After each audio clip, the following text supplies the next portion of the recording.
Genesis chapter 50. Jacob's funeral. Joseph flung himself upon his father, and wept over him as he kissed him. Then Joseph ordered the physicians in his service to embalm his father. When the physicians embalmed Israel, they spent 40 days at it, for that is the full period of embalming. And the Egyptians mourned him for 70 days. When the period of mourning was over, Joseph spoke to Pharaoh's household. "If you please, appeal to Pharaoh, saying, 'My father made me swear, I am dying. Bury me in my grave that I have prepared for myself, in the land of Canaan. So now let me go up to bury my father. Then I will come back.'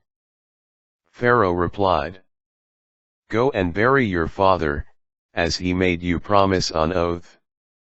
So Joseph went up to bury his father.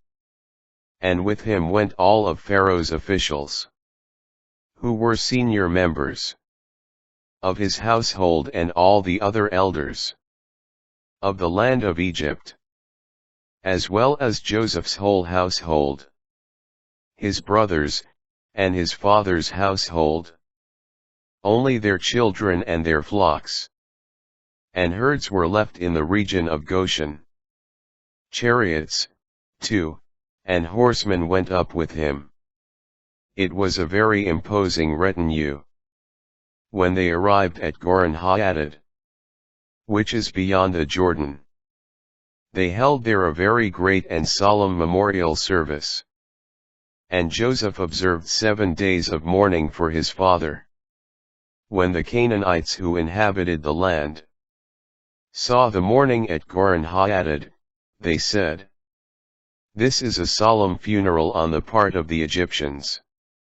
That is why the place was named Abel Mizraim. It is beyond the Jordan. Thus Jacob's sons did for him as he had instructed them. They carried him to the land of Canaan, and buried him in the cave in the field of Machpelah, facing on Mamre, the field that Abraham had bought for a burial ground from Ephron the Hittite. After Joseph had buried his father, he returned to Egypt, together with his brothers and all who had gone up with him for the burial of his father. Plea for forgiveness. Now that their father was dead, Joseph's brothers became fearful and thought, 'Suppose Joseph has been nursing a grudge against us, and now most certainly will pay us back in full for all the wrong we did him.' So they sent to Joseph and said, 'Before your father died, he gave us these instructions. Thus you shall say to Joseph, please forgive the criminal wrongdoing of your brothers, who treated you harmfully. So now please forgive the crime that we, the servants of the God of your father, committed.' When they said this to him, Joseph broke into tears. Then his brothers also proceeded to fling themselves down before him and said, 'We are your slaves.' But Joseph replied to them, 'Do not fear. Can I take the place of God? Even though you meant harm to me, God meant it for good, to achieve this present end, the survival of many people. So now, do not fear. I will provide for you and for your children.' By thus speaking kindly to them, he reassured them. Joseph remained in Egypt, together with his father's household. He lived 110 years. He saw Ephraim's children to the 3rd generation.